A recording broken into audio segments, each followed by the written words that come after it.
There's a particular kind of stuck that I see all the time in the Bay Area. You've owned your home for decades, you have a tremendous amount of equity in it, and yet you feel completely trapped because the thought of actually selling it brings up so many overwhelming questions that you just do nothing for years. I want to tell you about a couple who lived exactly that and what happened when they finally picked up the phone. Let me tell you about Ron and Maria. Maria and Ron lived in this house off and on for about 50 years. It was her family home.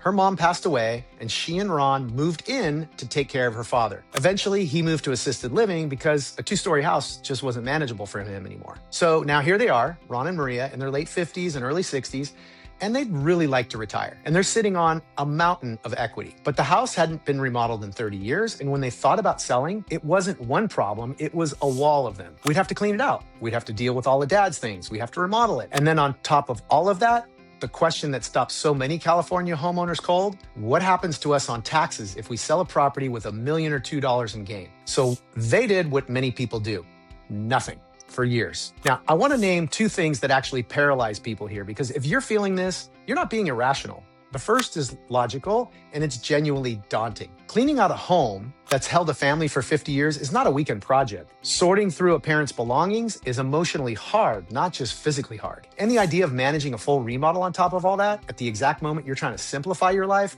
feels like the opposite of retirement. The second thing's financial. Here in California, when a long-held property is appreciated by $1 million or $2 million, selling it isn't just a logistical question anymore. There are real tax implications on a gain that size, and people worry about what that means for them and what they're able to pass on to their kids.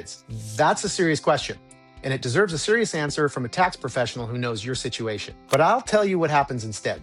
People get overwhelmed, they don't ask, and they stay stuck.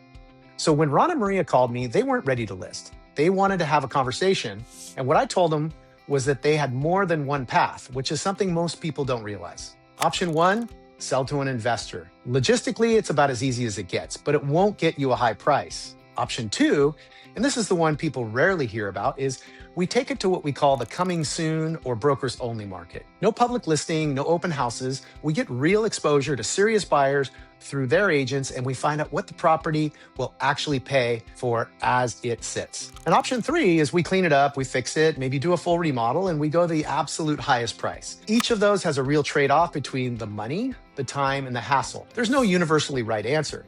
There's only the right answer for what you're actually trying to accomplish. Ron and Maria chose the middle path. Let's just see what the market says about it as is, and if the number isn't good enough, we can always go back and fix it up. So we took it to the brokers only market, and here's what happened. We got 19 private showings from agents with buyers. We received 3 offers, and the home sold in 5 days for $1,944,000, and that was $154,000 over the asking price. And when they saw that number, Ron and Maria said something I think about a lot.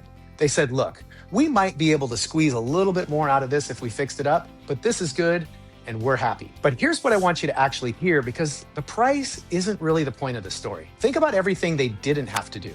No open houses, no renovation, no strangers parading through their family home, and no months of packing, of agonizing over what to do with every single thing in a house that they held 50 years of a family's life. They took what they wanted to their next place and they left the rest behind, and the buyers handled it. And here's the part that gets me. Ron and Maria had wanted to move to Arizona. They'd been putting those plans on hold for years. And now the equity from that house is funding the exact life they've been waiting for. That's what this is really about. Not the $154,000 over asking, the unsticking or getting unstuck. So if any of this sounds like where you are, if you've owned your Bay Area home for decades, you know there's real equity in it, yet you feel completely stuck because of everything that selling seems to require, I want you to know that's one story out of many. There are more ways to approach this than most people realize, and the right one depends entirely on your situation, your timeline, and what you actually want the next chapter of your life to look like. You don't have to be ready to list to have a conversation. Ron and Maria weren't, so reach out and let's just have a talk about what your options actually are. Until we talk, my name is Brett Jennings, and we'll be right here ready to help you create a better life through real estate.